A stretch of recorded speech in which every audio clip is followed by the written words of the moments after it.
இருக்கின்றனர். தமிழகத்தில் 10 தொழிலுக்கு தேவையான கோரப்பட்டு தமிழகத்தில் உற்பத்தி செய்யப்படுவதில் கர்நாடகா 50%, மேற்கு வங்கம் மற்றும் வெளிநாட்டிலிருந்து இறக்குமதி செய்யப்படுகிறது. கடந்த 6 மாதங்களுக்கு முன்பு 1 கிலோ பட்டு ரூபாய் 3500க்கு விற்பனையானது. தற்சமயம் 1 கிலோ பட்டு ரூபாய் 7500லிருந்து ரூபாய் 8000க்கு விற்கப்படுகிறது. கிட்டத்தட்ட 100% மேல் விலை உயர்ந்திருக்கிறது. இதனால் சேலை உற்பத்தியாளர்களுக்கு உரிய விலை கிடைக்கவில்லை. உற்பத்தியாளர்கள், தயாரிப்பாளர்கள் உற்பத்தியை நிறுத்தி வைக்கக்கூடிய சூழல், நெசவாளர்களுக்கு வேலை கிடைக்கவில்லை. எனவே மத்திய மாநில அரசுகள் பட்டு கைத்தறி தொழிலுக்கு தேவையான பட்டினை உடனடியாக விலை குறைப்பதற்கு நடவடிக்கை எடுக்க வேண்டும் என்று கேட்டுக்கொள்கிறேன். மேலும் வெளிநாட்டிலிருந்து இறக்குமதி தட்டுப்பாடின்றி கிடைக்கை செய்து விலை குறைப்பு செய்திட கேட்டுக்கொள்கிறேன். நன்றி. நன்றி. Thank you. He wanted the government to help the weavers, and also highlighted that the raw silk cost has gone up considerably and is finding difficult for these weavers. I understand it is because I am a neighbor. Say, D.K. Vasan. Many of the lady members could not understand it. Otherwise, all of them would have associated, because silk sarees,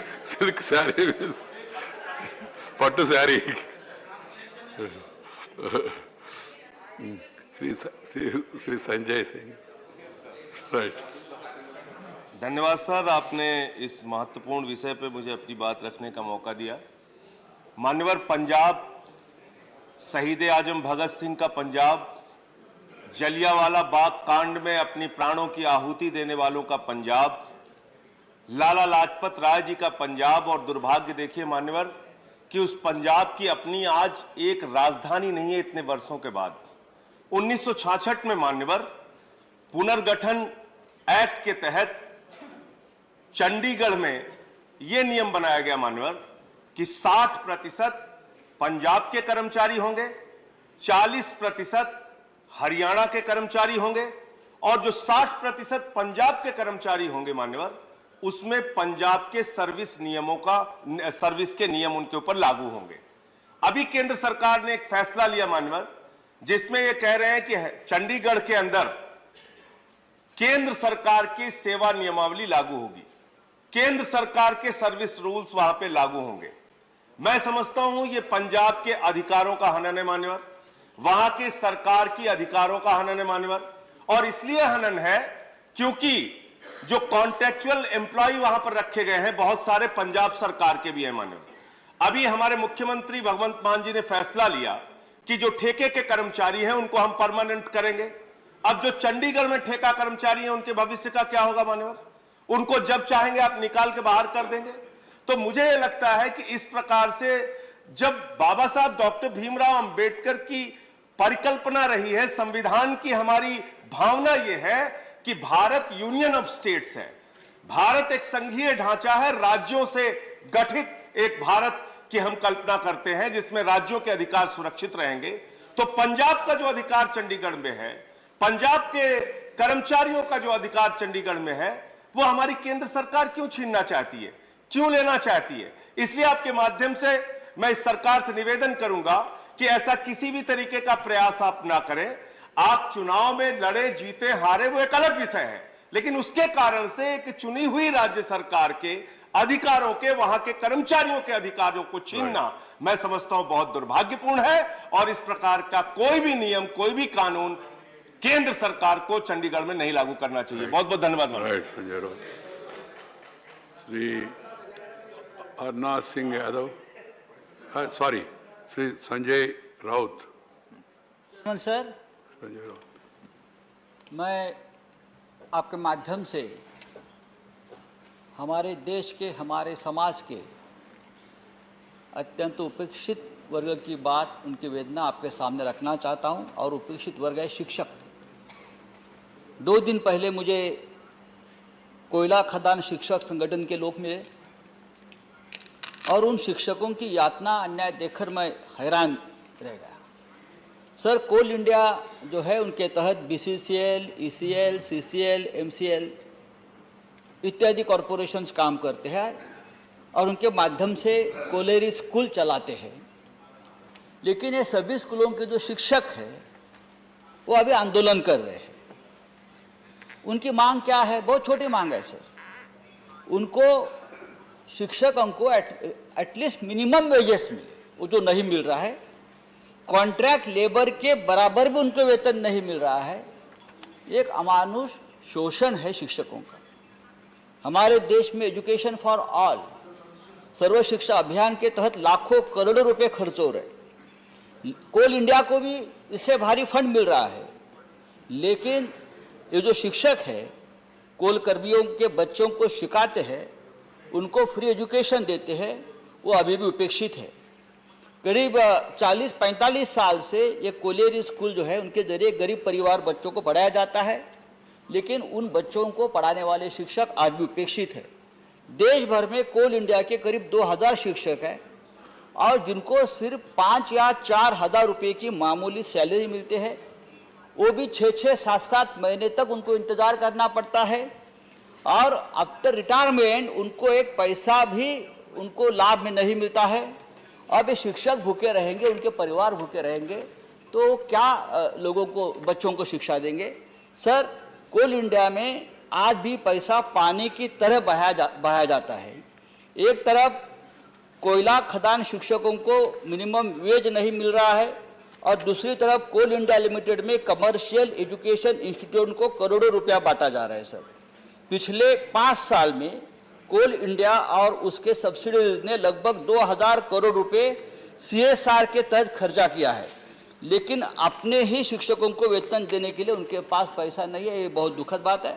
मैं सरकार से आग्रह करता हूं कि 16वीं लोकसभा की स्थायी समिति कोल की 14वीं रिपोर्ट के आदेश के अनुसार ऐसे शिक्षकों को राज्य सरकार के शिक्षक के बराबर सैलरी दी जाए और ये जो शिक्षक है उनका जीवन मान सुधार। धन्यवाद। कोल मिनिस्ट्री प्रहलाद जोशी जी ना, MOS है, उसको थोड़ा नोट करके, मुरली जी नोट करके मंत्री जी के ध्यान में लाना। तो श्री हरनाथ सिंह यादव। माननीय सभापति जी, मैं आपके माध्यम से हमारे देश की न्यायिक प्रक्रिया के संबंध में एक मस्तिष्क को हिला देने वाले एक मुकदमे की ओर सदन और सरकार का ध्यान आकर्षित करना चाहता हूँ। माननीय, प्रयागराज जनपद का एक गांव है नैनी चक्का। वहाँ का एक मुकदमा जमीन विवाद को लेकर के 1969 में अपर मुख्य न्यायिक मजिस्ट्रेट की अदालत में दायर हुआ। उस विवाद का अंतिम निर्णय अभी 1 माह पूर्व 2022 में आया है। माननीय, 7 विस्वा जमीन के विवाद निपटारे में 52 साल लगे। 56 जजों ने सुनवाई किया और निर्णय आने से पहले 7 याचिकाओं में से 6 स्वर्गवासी हो गए। हमारे देश की न्यायिक प्रक्रिया की वस्तु स्थिति समझने के लिए यह एक उदाहरण पर्याप्त है। महोदय, कहा जाता है कि न्याय में देरी अन्याय है, अर्थात देर से मिले न्याय की कोई सार्थकता नहीं होती है। हमारे देश में न्यायिक व्यवस्था का अपना अलग महत्व है और अनेक खामियों के बावजूद न्यायपालिका के प्रति अभी भी जनता का अगाध विश्वास बना हुआ है। कानून के राज के प्रति जनता का विश्वास बना रहे, इसके ऊपर गहन चिंतन की आवश्यकता है। माननीय, इस समय देश भर में तहसील से लेकर के सर्वोच्च न्यायालय तक लंबित मुकदमों की संख्या 4 करोड़ से अधिक है। इसका अर्थ यह है कि देश की 20 करोड़ आबादी न्यायिक प्रक्रिया में फंसी हुई है। विधायिका और कार्यपालिका में सार्वजनिक पदों पर कार्य करने वाले सेवकों की जवाबदेही निर्धारित है मान्यवर, परंतु न्यायिक क्षेत्र में ऐसी कोई जवाबदेही किसी व्यक्ति की निर्धारित नहीं है। आए दिन इस प्रकार के प्रकरण जानकारी में आते हैं कि आरोपी को 25-30 वर्ष दोषी ठहराने में लग गए और निर्णय आने तक आरोपी की मृत्यु हो गई। बहुत बार आरोपी 20 साल तक जेल में बंद रहने के बाद न्यायालय से आरोप मुक्त हो जाता है। सवाल ये उठता है कि उसके साथ हुए इस अन्याय के लिए किसकी जवाबदेही है। महोदय, ये नग्न सत्य है कि संपूर्ण न्यायिक तंत्र निचली अदालतों से लेकर के सर्वोच्च न्यायालय तक घूसखोरी और दलाली में डूबा हुआ है। बिना सुविधा शुल्क के कोई कार्य नहीं होता है। आखिर इसके लिए कौन जवाबदेह है, इसका निर्धारण होना चाहिए। आवश्यकता इस बात की है कि जनता को शीघ्र सस्ता न्याय मिले, न्यायिक प्रक्रिया में पारदर्शिता हो, अधिवक्ताओं के लिए बनी आचार संहिता का पालन हो ताकि जानबूझकर वादों को विलंबित न किया जा सके। इसके लिए संपूर्ण न्यायिक प्रक्रिया के अधिक प्रभावी और द्रुतगति से वादों के निपटारे के लिए मूलभूत अवसंरचनाओं को मजबूत करने की महत्वपूर्ण आवश्यकता है। मान्यवर, मैं अंत में संपूर्ण न्यायिक प्रक्रिया को समग्र चिंतन कर आवश्यक कार्रवाई करने की सरकार से मांग करता हूं। धन्यवाद। Thank you. Sri Associate, send the names. Sri Jawahar Sarkar. Thank you, sir. This House has congratulated exporters very recently by thumping desks and by expressing their approval.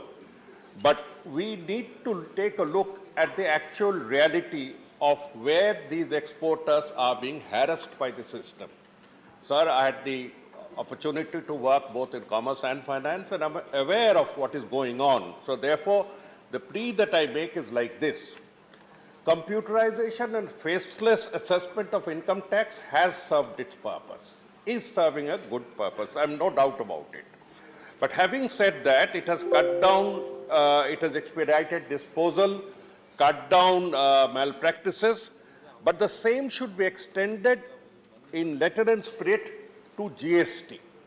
As you are aware, I mean, even in direct taxes, of course, there are issues of appeals and delays of hearings, but we will let that pass.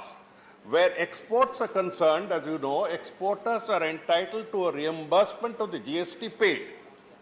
This reimbursement of GST was small in amount and therefore continuing somewhat in a regular manner.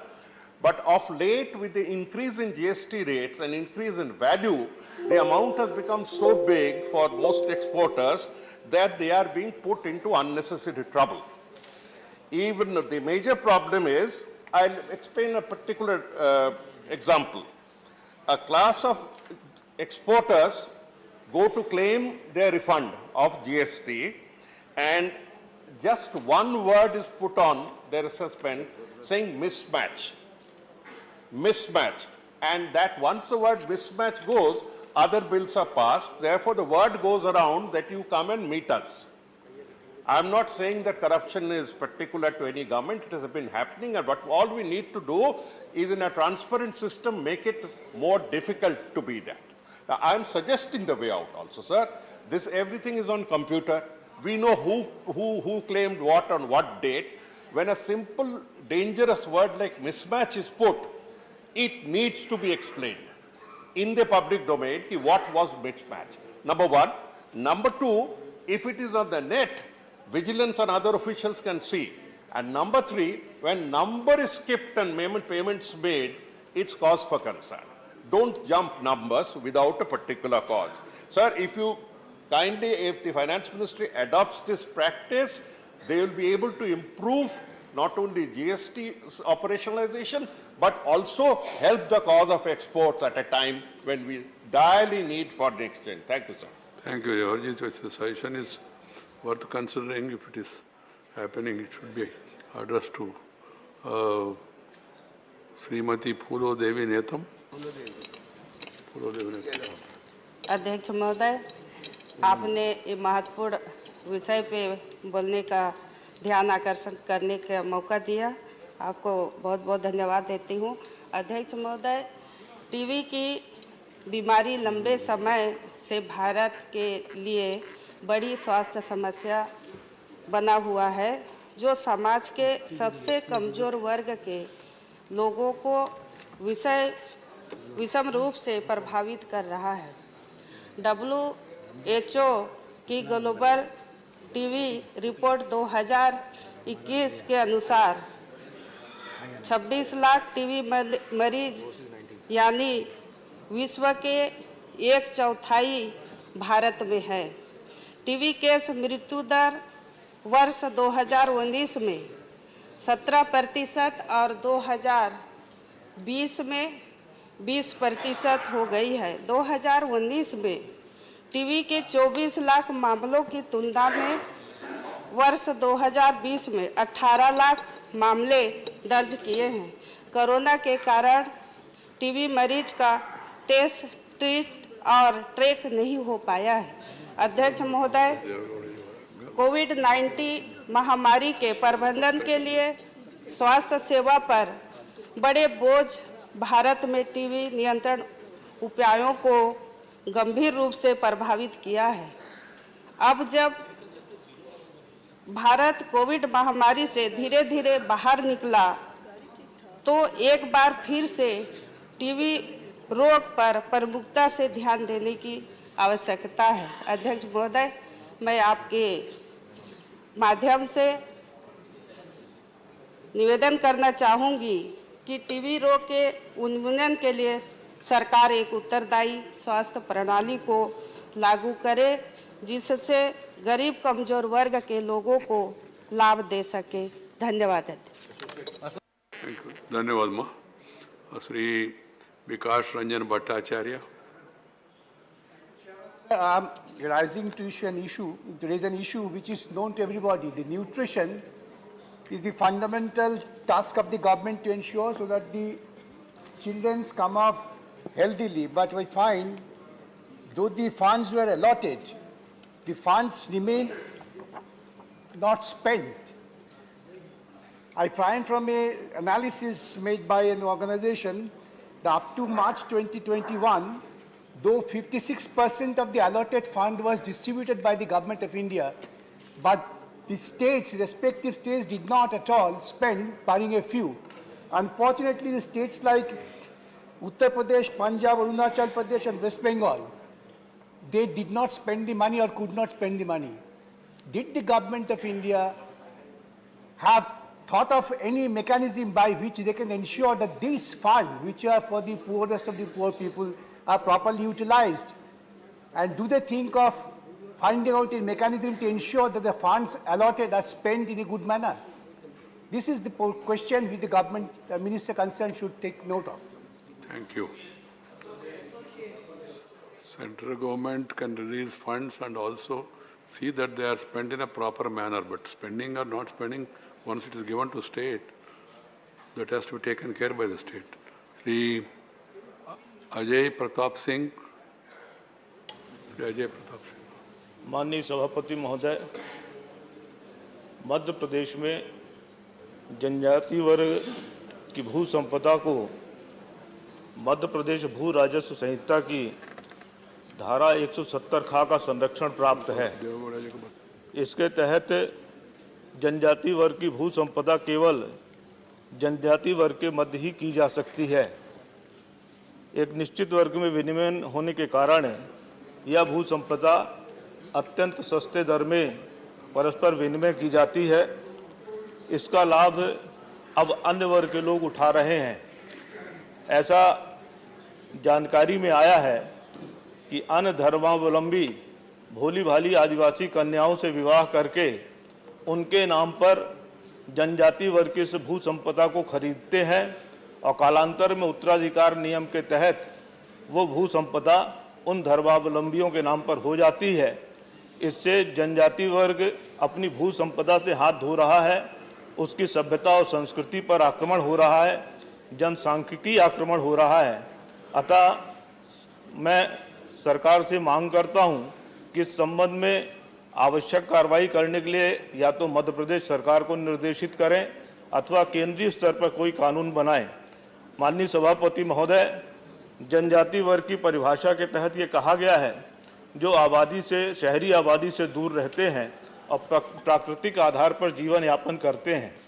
लेकिन जब धर्मांतरण हो जाता है तो उनकी ये विशेषता समाप्त हो जाती है, उनकी उपासना पद्धति बदल जाती है, उनका रहन सहन खाना पीना बदल जाता है और उनके आस्था भी बदल जाती है। ऐसी स्थिति में उन धर्मांतरित वर्ग को जनजाति वर्ग के साथ तुलना करना उचित नहीं है। जनजाति वर्ग को धारा 341 के तहत आरक्षण सहित अनेक सुविधाएं प्राप्त हैं।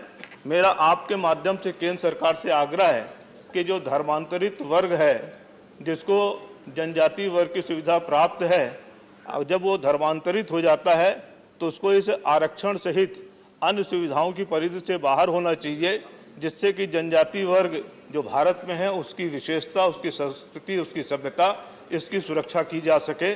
धन्यवाद सभापति महोदय। धन्यवाद अजय प्रताप जी। श्री राजामणि पटेल। राजामणि पटेल। माननीय सभापति जी, मैं एक गंभीर विषय की ओर माननीय सदन का ध्यान आकर्षित करना चाहता हूं। मध्य प्रदेश में शिक्षा विभाग में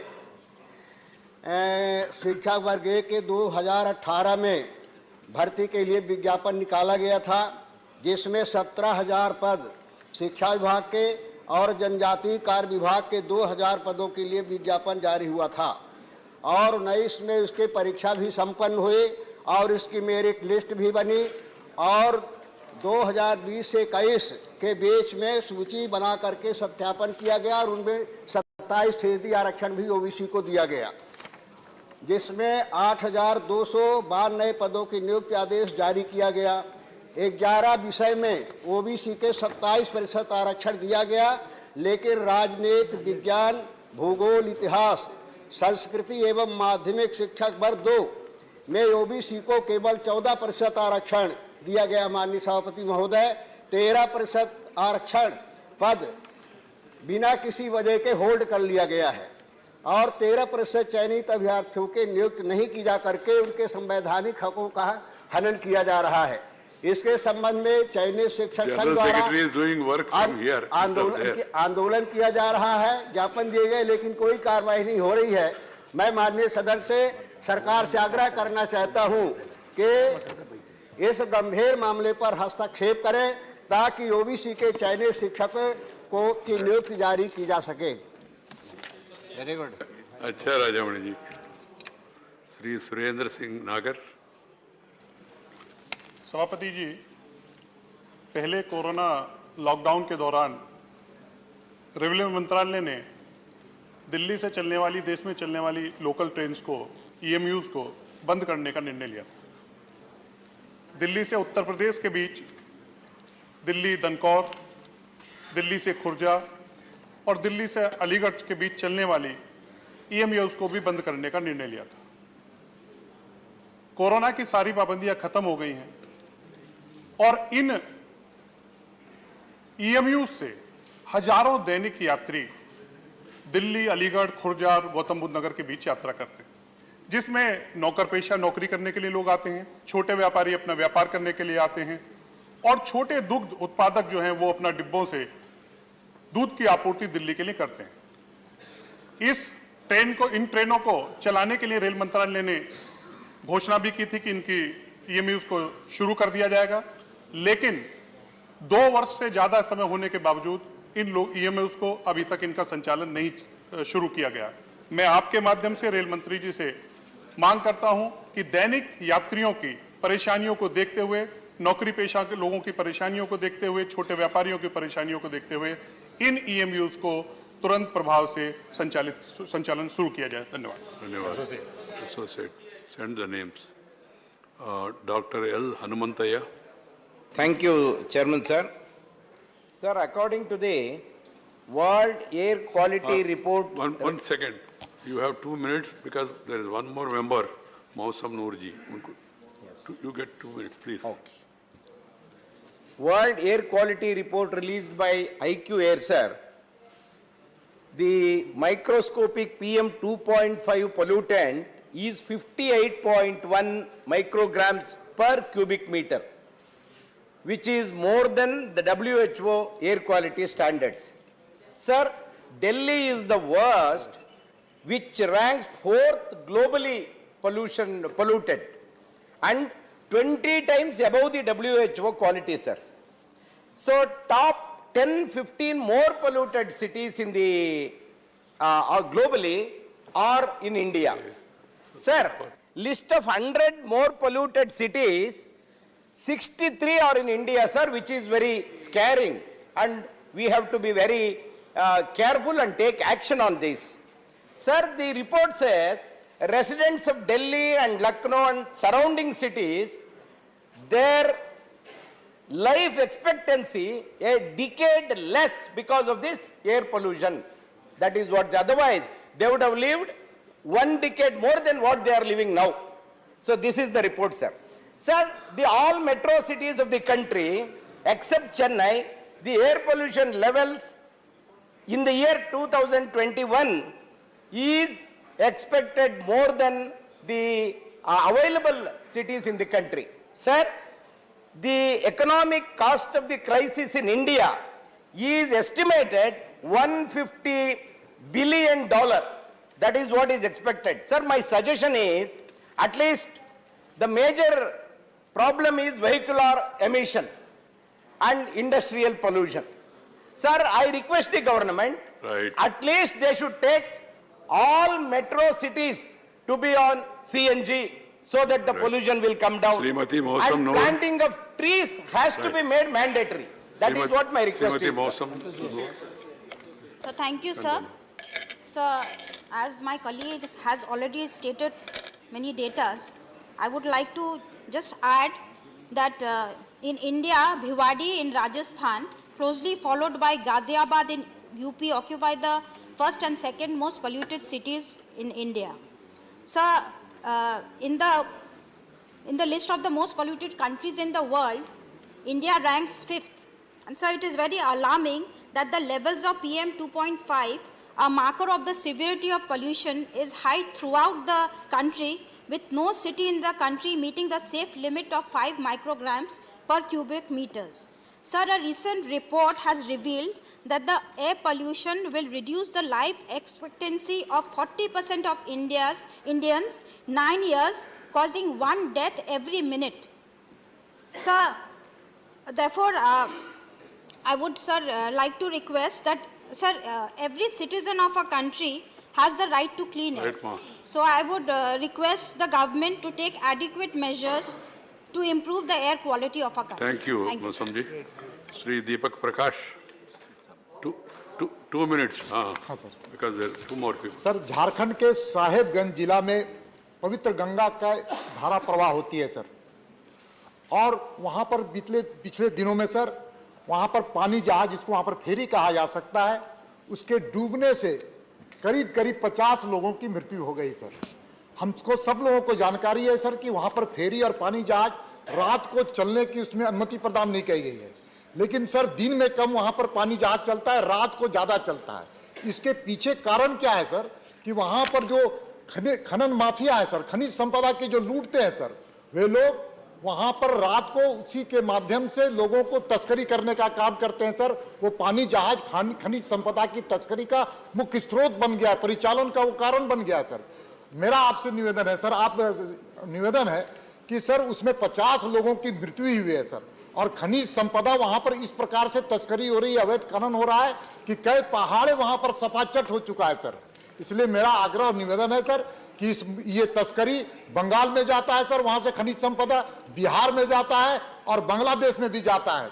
इसलिए इसकी जांच कोई एक राज्य नहीं करा सकती है, इसलिए इसकी जांच सीबीआई से कराई जाए और उचित मुआवजा दिया जाए जिन लोगों की मौतें हुई है सर। बहुत बहुत धन्यवाद सर। धन्यवाद दीपक जी।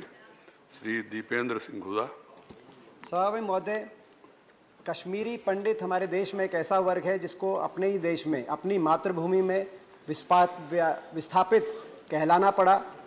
आज उनकी पीड़ा पे नई पीढ़ी में एक मंथन हो रहा है देश में।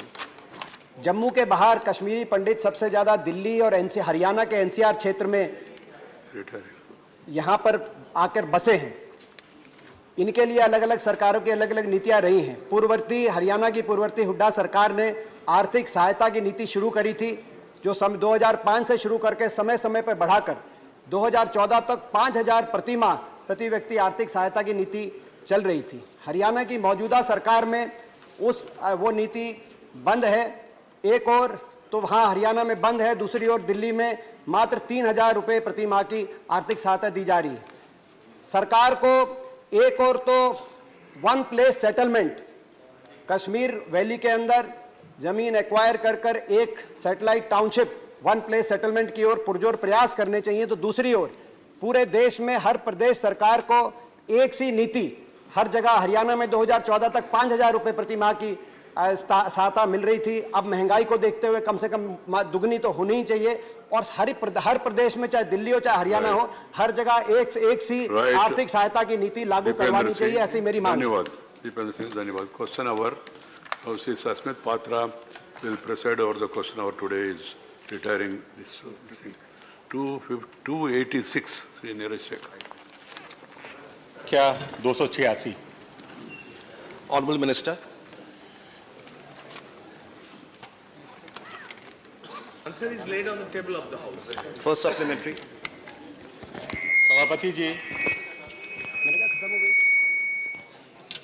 सभापति जी, न्यू एजुकेशन पॉलिसी 2020 शैक्षणिक संस्थाओं और उद्योग जगत के बेहतर सहयोग पर जोर देता है। यूजीसी के चेयरमैन के हाल के एक बयान के अनुसार इंडस्ट्री एक्सपर्ट्स बिना किसी पीएचडी या एनईटी के डिग्री के विश्वविद्यालय और कॉलेज में प्रोफेसर्स ऑफ प्रैक्टिस के रूप में लैटरल एंट्री ले सकते हैं। मैं माननीय मंत्री जी से जानना चाहता हूं कि लैटरल एंट्री वाले प्रोफेसर ऑफ प्रैक्टिस के लिए कोई न्यूनतम शैक्षिक योग्यता होगी या नहीं, और किन किन विषयों में यह लैटरल एंट्री अलाउ करने का सरकार का प्लान है।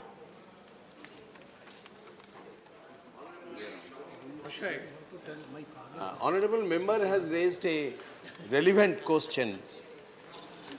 So, regarding this, Ministry of Education has already framed guidelines in the year 2015, and iske baare mein what is the purpose of this?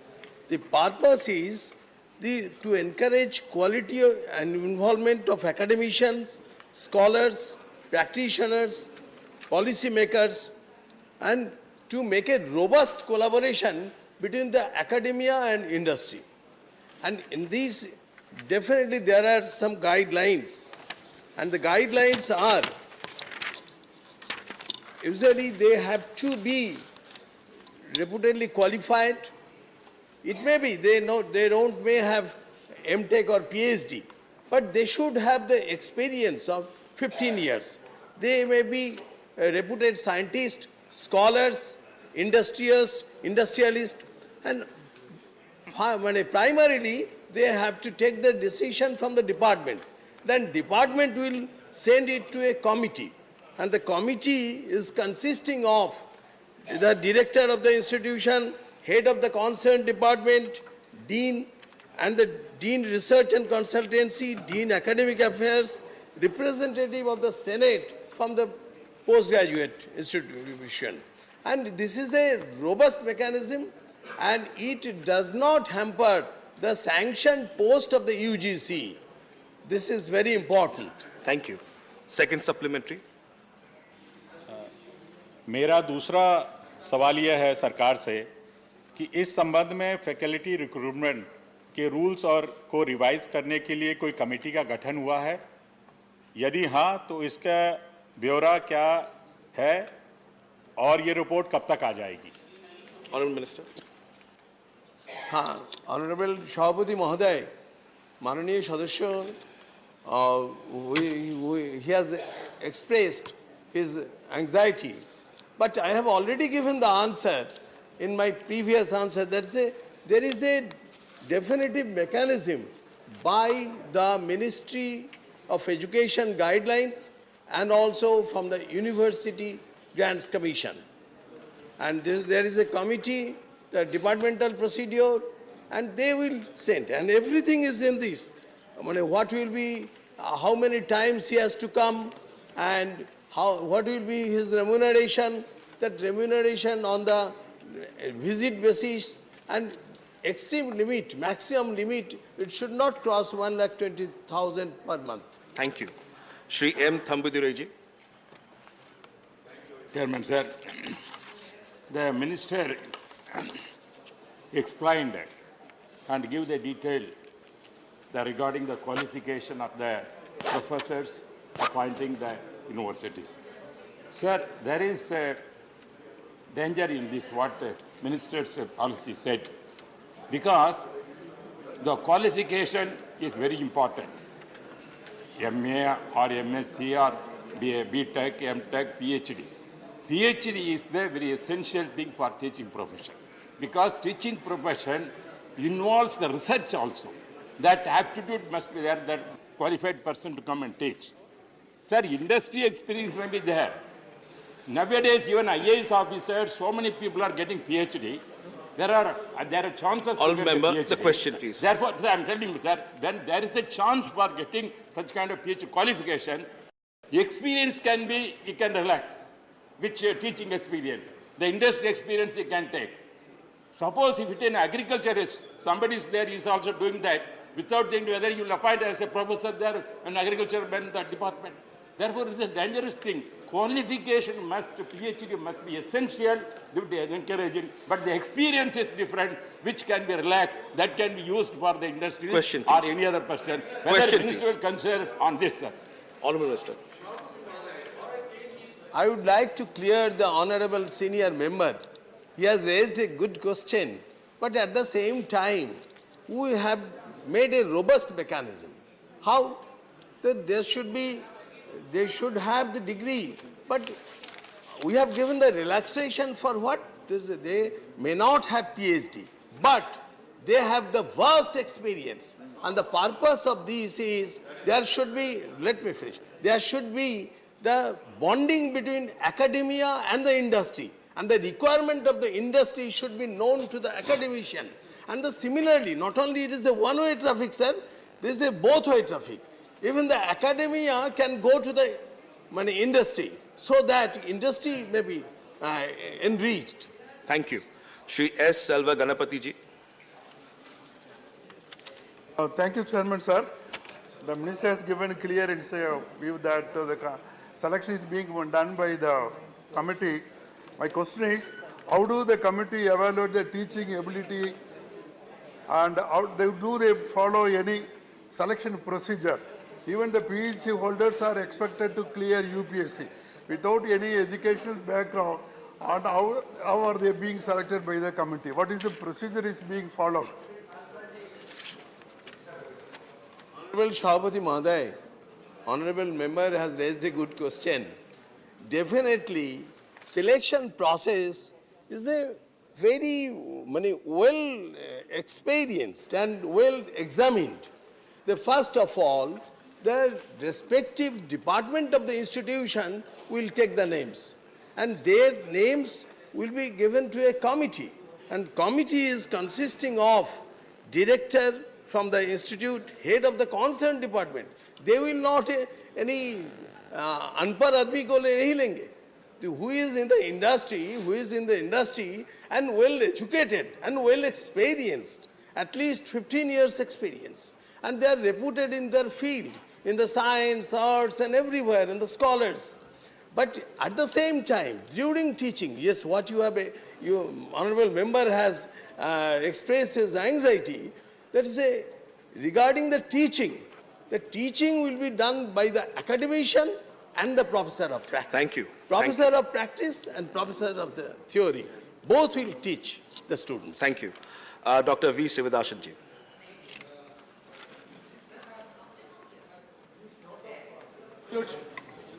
UGC has reduced lot of microphone, please. There's a microphone next. Yeah. UGC Sir, has, please repeat again, sir. Respected Chair, UGC has reduced lot of fellowship, including SC/ST fellowship, minority fellowship, and S. Radhakrishnan fellowship. This kind of fellowship already has been reduced. So, my question: government has whether government has any plan to restore this fellowship? This is my question. If government is restored, that will help the student community. Honourable Minister. He has expressed regarding the fellowship, but today's question is on the professor of practice and adjunct professors. I will give it to the member separately. Question 287, Shri Prakash Javadekar ji. Question number 287. Honourable Minister. First supplementary.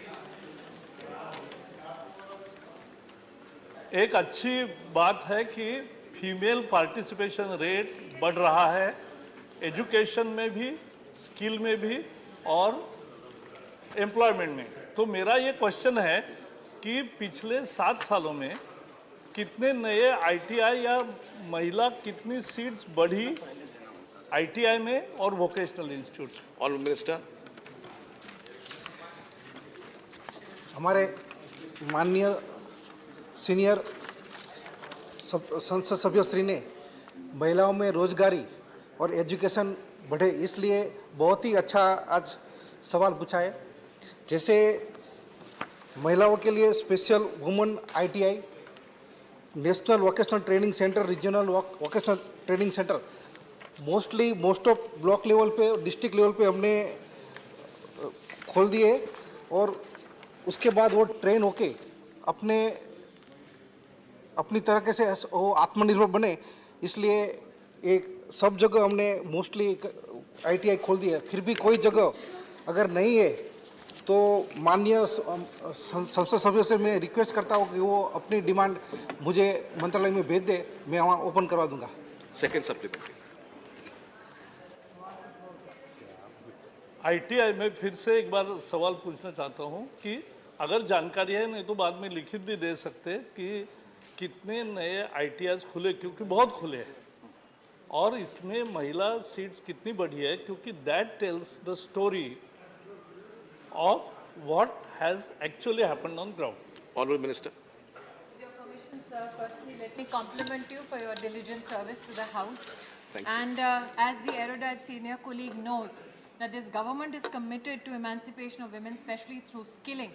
And skilling has various components to it. Apart from the intervention by the government under the Pradhan Mantri Kaushal Yojana, there is over 6 million women who have not only been trained through ITIs, but also the Honourable Member has served our country as Minister Education and knows that such services have been provided for skilling through commissions such as the UGC with BVOC, which has been the Bachelor of Vocational Studies, which has been professed through various universities and college systems in our country.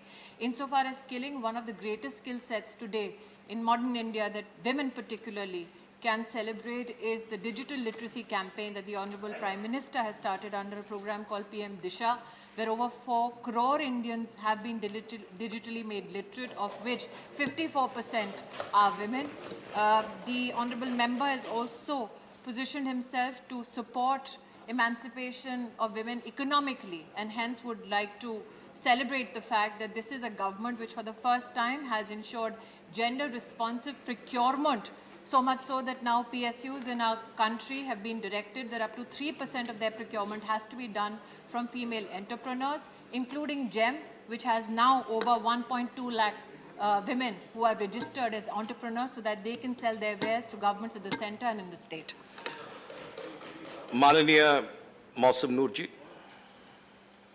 Sir, a recent study has shown that 21% of India has one of the lowest female participation rates in the world, which is quite concerning. So many women in the country work in farming, help the grocery store, work at home for their families, and this is unaccounted for in the stream of economy. So my question would be, what are the steps taken to recognize the unpaid labor of women who work full-time at home or outside? Honorable Minister. The Honourable Member, sir, highlights a conversation that has been an issue of reflection for many research bodies, think tanks, and also esteemed Member of Parliament, apart from those who serve across various governance and administration levels in our country. That unpaid work needs to be economically supported is an issue of great deliberation and debate. For instance, what is it that is denoted as unpaid work? The level of care a mother gives to a child. Now, as a mother to 2 children, can you economically quantify the amount of time I spend or the love and care that I give to a child? That is why today, when we talk about unpaid work, it varies from the amount of time a woman spends giving to her own husband. It varies from the amount of time she gives to her own children or to the elders in the family. However, much has been debated on this and needs to be recognized that wherever there are formal opportunities of recognizing female labor participation, the government has been more than aggressive. For instance, today, if you look at Manrega, out of the 193 crore person days of work that has been generated, I can proudly say that over 54% of those who have been employed are women. When I spoke about GEM registrations and 1.2 lakh women who have been receiving opportunities to engage with regards to their enterprise with the governments at the center of the state, I'm also mindful of a senior colleague who's seated right behind me, who supports ably under the leadership of the Honorable Prime Minister self-help groups in the country, where over 7 million self-help groups have received over 5 lakh crores of rupees so that at the grassroots they can give birth to enterprise. Thank you, Minister. Srimati Sampatia Uikeji.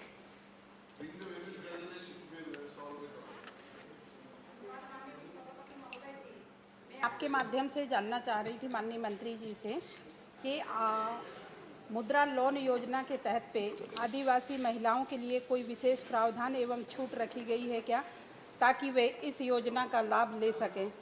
धन्यवाद। Honourable Minister. The Honourable Member would be happy to know that of the 32 crore loans that have been given under the Mudra Yojana, 68% of beneficiaries have been women, predominantly from the SC/ST community and minority families. It is a matter of great joy, sir, particularly because before 2014, when we spoke about female enterprise in our country, one of the greatest challenges that begot women who wanted to be entrepreneurial was the access to credit. It is a compliment to the Honourable Prime Minister's leadership that over 23 crore women for the first time in their lives now have access to a bank account.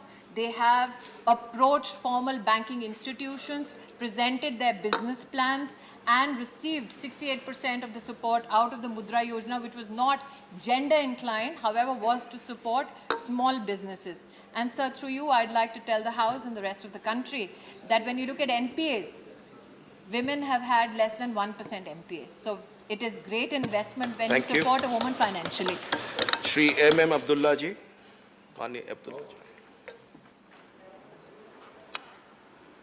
Thank you, Vice Chairman, sir. My sub-question arises from the Minister's answer on question number 287C, whether the Union Government evaluation of benefits occurred to women due to Mudra, that the Shishu category sufficiently support the development of the micro enterprises sector. Thank you. Reflection of the Honourable Member, because I think it brings to light a debate that is much needed in the country. Should we suffice and take glory in only the entry-level flooding that we see in the SME segment? I think our ambition now as a nation should be that we help women transition from the SME segment to mid-sized companies. And for that, the government has ensured that under the Stand Up India Yojana, women get, particularly in every district, there has been an intervention of the Honourable Prime Minister that up to 1 crore loans to be given to such female enterprises by every bank. And I'm proud today to say that even in Stand Up India program, 80% of the beneficiaries today are the women of India. Question 288. Not present. Honourable Minister.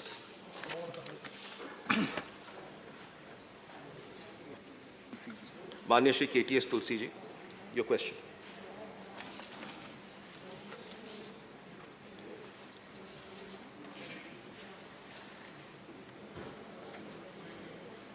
No, your supplementary questions. Mine is 288. Supplementary. No, your supplementary question, sir. 288, it's Sushil Kumar Gupta ji, he's not present. Sir, you asked for a supplementary. Everybody knows that the existing norms in India with regard to safety of cars are non-existent. We have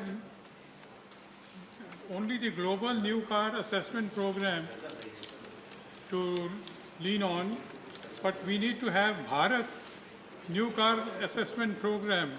Only I think the then microphone is not. Is your microphone on? Sufficient The safety. microphone. इधर आ जाओ. आगे आ जाओ. आप आगे आ जाओ. You are not on. Yeah, now it's open. Now it's on. Yes. Sorry, sir. So the safety norms in India with regard to cars, new cars, are virtually non-existent. The global new car assessment program is not followed, and Bharat new car assessment program is yet to come in. This becomes important because for the safety of occupants and pedestrians. It is a matter of great regret that in 2009, India witnessed record pedestrian deaths at 25,858. Question, please. And this will happen only. When are we going to have the Bharat New Car Assessment Program? Honorable Minister. The norms are already notified by Ministry of Road Transport, and Bharat NCAP will be above and over crash standards, will improve competition. Honorable Chairman, sir, all over in the world, in South Korea, USA, and European countries, they have already standards are already fixed. Now this is the need of the hour. Honorable member is absolutely correct. Every year we are facing 5 lakhs accidents and 1,50,000 deaths. For that reason, we are now taking lot of measures. That is compulsory 6 airbags now mandatory, and by which it can be for road safety point of view is very important. We have taken a decision to make it mandatory for economic models also. I am giving you just a chart. The 25,289 people were killed in head-on collision in 2020, and 30% of lives in frontal collision can be saved by airbags alone. So that's the reason we have instructed the order. In 2020, 8,598 lives could have been saved in head-on collision with the use of airbags. Similarly, side collision caused 14,271 deaths. 31% of lives could be saved by the use of side airbags, and 424 lives could have been saved in 2020 with the use of side airbags. A total of 13,022 lives could have been saved. The functional airbags were present in the vehicle involved in frontal and side crashes. Sir, I want to explain properly that we are taking, as far as this Bharat NCAP, we are going to start it, we are in the process, we are already notified, by which structural safety, the stiffness of the vehicle structure, safety of adult occupant, crash test, safety of child occupant, safety of the child placed in a child seat, assessment of car for pedestrian-friendly design, bonnet and bumper design, provision of active and passive safety assist technologies, 6 airbags, 3-point seat belts, seat belt alert, electronic stability control, anti-lock braking system. Sir, by all this reason, we want to protect the life of the people, and that is the reason that we are now going to start this rating system in India, which is going to improve qualitatively the automobile sector of the country. At the same time, it will be more useful to make more export from the country, create more employment potential and a growth for the country. Thank you. Mananiya Shri Kamakhya Prasad Tasaji, you have asked for a supplementary question of 288. Okay, you're not. Mananiya Shrimati Rupa Ganguly ji. Thank you, Honorable Chairman, for allowing me to ask this supplementary question. ये BH series के बारे में बहुत जानकारी लेना था, बहुत interesting लगा सर. बहुत सारे मैं खुद वेबसाइट में गई, लॉगिन करने की कोशिश की, तो नई गाड़ी की तो अब 21 के बाद से शुरू हो चुका. पुराने गाड़ी के बारे में हम लोगों ने क्या सोचा है कि भारत सीरीज में किस तरह से हम पुराने गाड़ी को भी जो 2 साल पुराने, 3 साल पुराने जो उनका इंजन्स अच्छे हैं, कैसे थोड़ा सा डाल सकते हैं, बिकॉज गाड़ी नए है और वो फैसिलिटीज मिल नहीं रहा है, जो मिलेगा नहीं, जो अगर कल नई गाड़ी नहीं खरीदेंगे तो गाड़ी तो नए है sir. Thank you. Thank you, sir. Honorable Minister. Sir, ये इट्स वेरी डिफिकल्ट. एक समय हीरोइन का रोल करने के बाद जब कैरेक्टर एक्टर का रोल करना शुरू होता है तो फिर उसको हीरोइन बनाना मुश्किल हो जाता है. Sir, it is very difficult. These are the rules and regulation for only for new vehicle. For the old vehicle, it is very difficult mechanically to make them competent. Sir, hero में भी ये होता है, एक बार hero का role करने के बाद कैरेक्टर रोल करना पड़ता है, फिर हीरो का रोल नहीं मिलता. माननीय Shri G.K. Vasan ji.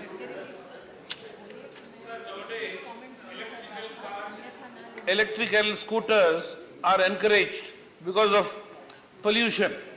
People are interested to buy, sir. But sometimes, sir, safety concern is very important. Nowadays, we see a lot of news in the papers that electrical cars and scooters burn suddenly. And 1 or 2 deaths also has been taken place. So, to give confidence level to the public to buy electrical cars and electrical scooters, manufacturers should be doubly, triply careful, sir. The government should take necessary steps for this. to give confidence to the people to buy electrical vehicles. Honourable Minister. Honorable Chairman, sir, actually for the new electric two-wheelers, electric three-wheelers, electric cars, already we have taken decision about the quality, and where we are very much punctual about how we can maintain the safety of the people. And already as far as the star rating, the electrical manufacturer are also supposed to make their vehicle up to that standards. And whatever the international standards available in the world, on the same standard, they have to manufacture the vehicle. Either it is electric, either it is petrol, either it is diesel, or either it is on green hydrogen, or any fuel they can use. But the safety standards are already fixed. Sir, actually, last question, my comment was very, it's not against anybody. Don't take it in a light, take it in a light way, sir. Question 289, Shri John Britas ji. Question number 289. Honourable Minister. First supplementary. Sir, I am disappointed with the answer. As you can see in the answer, under the National Social Assistance Program, that is NSAP, sir, hardly 200 rupees monthly pension is granted to hapless people who are below poverty line. Sir, we all will become old and ill. Sir, you look so young, but one day you will also become aged. And the maturity of the society, will be assessed by the benevolence we show to the old. Question, please.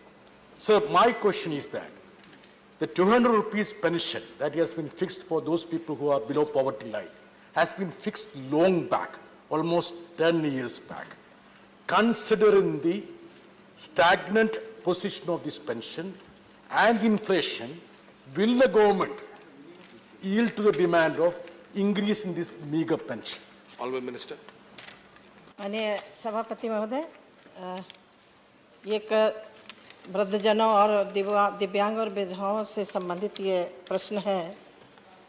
माननीय सदस्य ने कहा कि 200 रुपया मैं जब पूरे देश का डाटा देखती हूँ, उसमें महिलाओं को 300, वृद्धा महिलाओं को, विधवा महिलाओं को, दिव्यांगों को 300 और वृद्धों को 200। ये एक सतत प्रक्रिया है, लेकिन मुझे खुशी इस बात की है कि जो राज्य इसमें चाहते हैं बढ़ोतरी, वो बढ़ोतरी करके दे रहे हैं।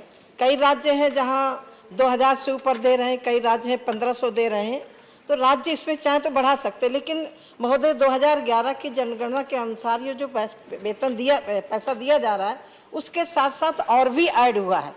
मैं बताते हुए मुझे खुशी हो रही है कि 2011 की जनगणना के जो गरीबी रेखा के नीचे लोग थे, उनको मुफ्त में राशन भी दिया जा रहा है, उनको आवास भी दिया जा रहे हैं, उनको गैस सिलेंडर भी दिया जा रहे हैं। उन परिवारों को सशक्त बनाने के लिए सरकार काम कर रही है।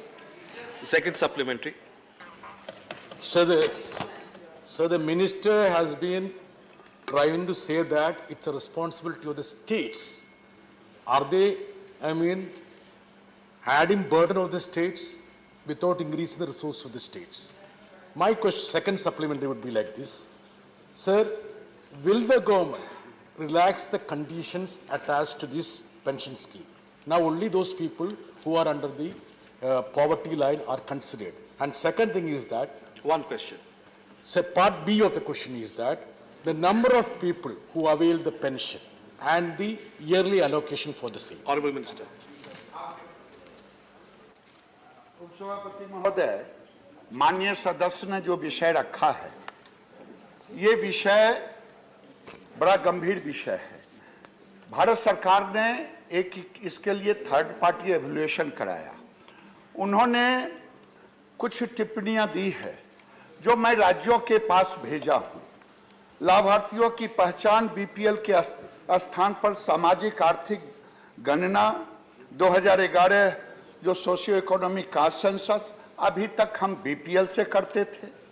वित्त पोषण की पद्धति में 100% केंद्रीय पोषण से बदलकर केंद्र और राज्य 60-40 के अनुपात में वित्त पोषण किया जाए और पूर्वोत्तर का जो 90-10 है। मैं आपके सामने यही रखना चाहता हूं आपके माध्यम से कि राज्यों को हमने फरवरी में ये भेजा है। कुछ राज्यों का आया है टिप्पणी। जब ये राज्य के साथ मिलकर के वार्ता होगी, बातें होगी, तो निश्चित रूप से हम कोई नई सीमाओं को तय कर पाएंगे। यही मैं सदन को बताना चाहूंगा। माननीय विशंबर प्रसाद निषाद जी। माननीय उपसभापति महोदय, हम लोगों ने देखा है कि जो वरिष्ठ नागरिक हैं जो 60 साल से ऊपर हो जाते हैं, चाहे जिस वर्ग के हों, बुढ़ापे में उनकी संतान भी उनका साथ छोड़ देती है, चाहे किसान हो चाहे अन्य लोग हों। तो हम माननीय मंत्री जी से जानना चाहेंगे, क्योंकि जब चुनाव आते हैं तो उनको वोट के लिए तो उनको तमाम पैसा दिया जाता है। तो जो वोटर्स है जो वोट देता है पॉलिटिशियन को, तो हमारा सवाल ये है कि क्या जो गरीबी रेखा से नीचे जीवन यापन करने वाले वोटर्स हैं, सभी वोटर्स को जो है पेंशन जो है 500 से बढ़ा के 1500 रुपए दी जाएगी? माननीय मंत्री जी। सभापति महोदय, मुझे लग रहा है क्वेश्चन से चुनाव से जोड़ना उचित नहीं है, क्योंकि हम लोग के मुख्य गरीबी रेखा के नीचे जीने वाले वृद्धों के लिए विषय चल रहा है। और ये बात सही है कि जिन राज्यों में चुनाव होता है वो राज्य अपने स्तर से समझती हैं और उसको ऐड भी करती हैं। माननीय Priyanka Chaturvedi ji.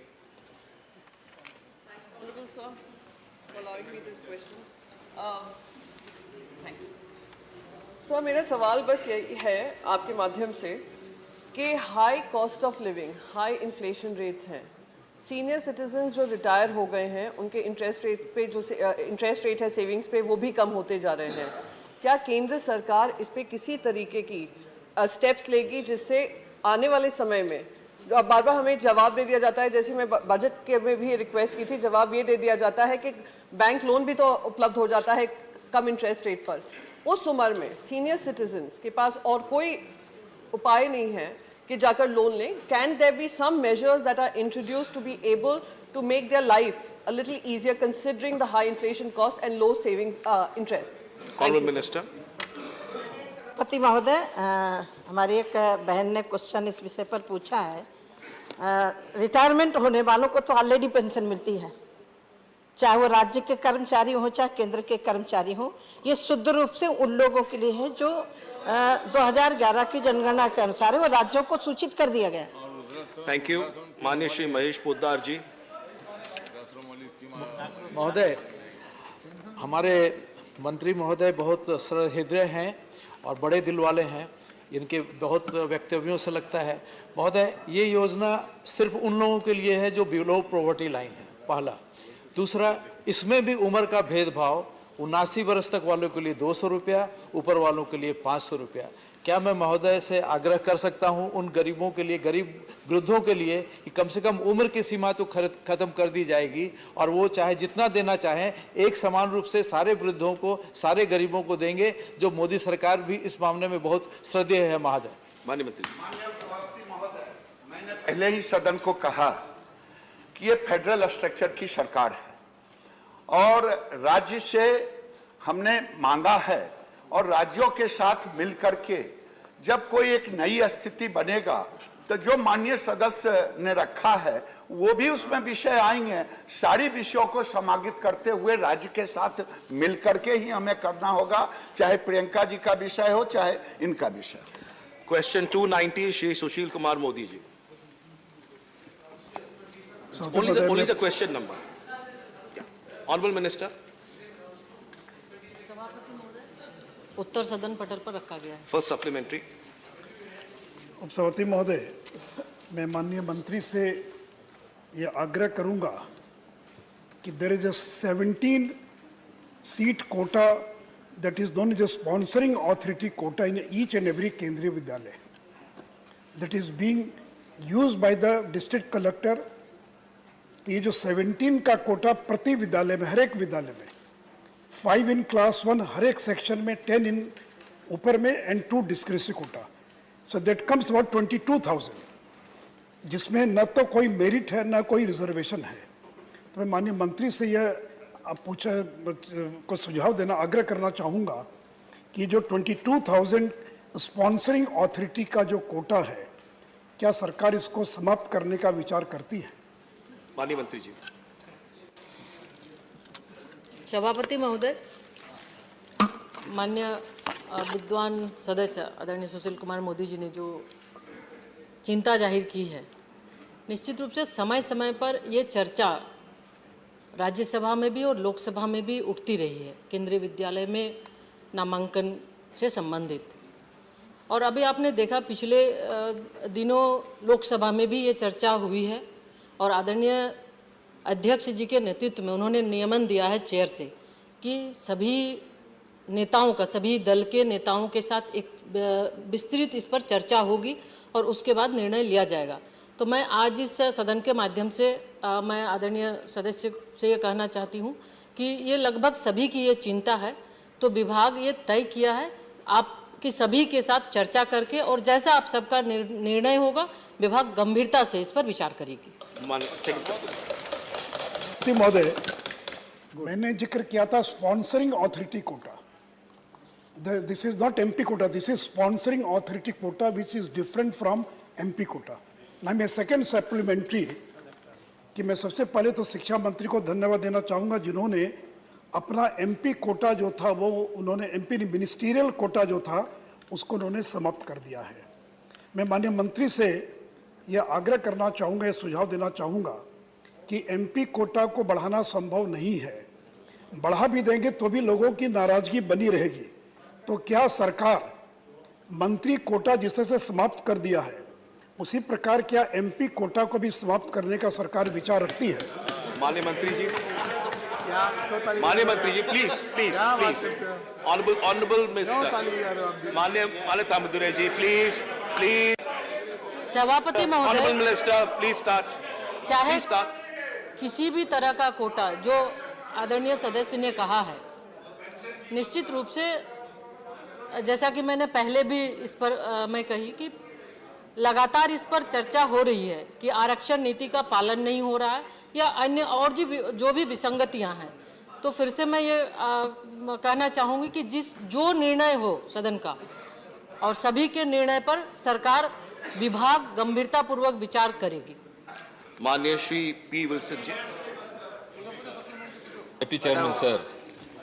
Honorable Minister, there is a complaint that the standard in Kendriya Vidyalaya has considerably gone down because you are employing teachers on contract basis.